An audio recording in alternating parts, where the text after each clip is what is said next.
దేవుని పరిశుద్ధమైన ఘనమైన నామానికి మహిమ కలుగును గాక. మన ప్రభువును ప్రియరక్షకుడైన యేసుక్రీస్తు వారి ప్రశస్తమైన నామంలో మీ అందరికీ నా వందనాలు తెలియజేస్తూ ఉన్నాను. ఈ దిన మన ధ్యానాంశము క్రొత్త నిబంధన పాఠ్యభాగము యోహాను సువార్త 4వ అధ్యాయము 39వ వచనము. నేను చేసినవన్నీయు నాతో చెప్పెనని సాక్ష్యం ఇచ్చిన స్త్రీ యొక్క మాటను బట్టి ఆ ఊరిలోని సమరయులలో అనేకులు ఆయన యందు విశ్వాసముంచిరి. మనము చెప్పే సాక్ష్యాన్ని బట్టి మరి దేవుని యందు విశ్వాసముంచే వారిగా ప్రజలు ఉన్నారని ఇక్కడ మరి మనం గమనించాలి. ఈ సమరయ స్త్రీ మరి యేసు ప్రభు వారిని చూచినప్పుడు మరి అక్కడ జరిగినటువంటి ఆ వృత్తాంతం అంతా కూడా మనకి తెలుసు. అయితే ఈమె ఊరిలోనికి వెళ్ళి ఏమని చెప్పిందండి?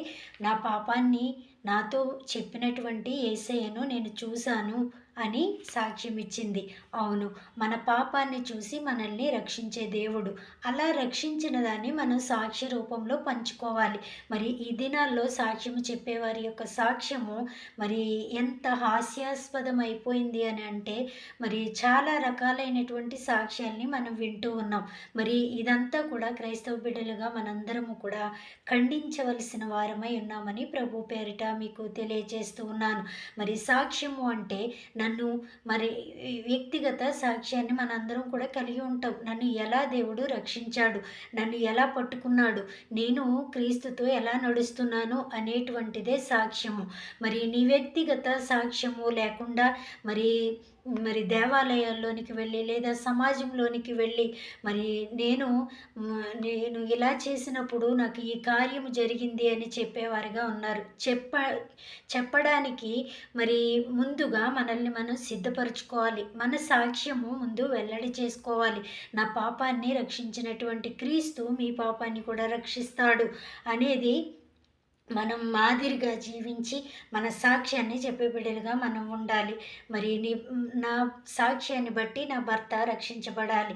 నీ యొక్క సాక్ష్యాన్ని బట్టి నీ భర్త లేదా నీ భార్య రక్షించబడాలి. మొదటిగా కుటుంబము రక్షించబడాలి.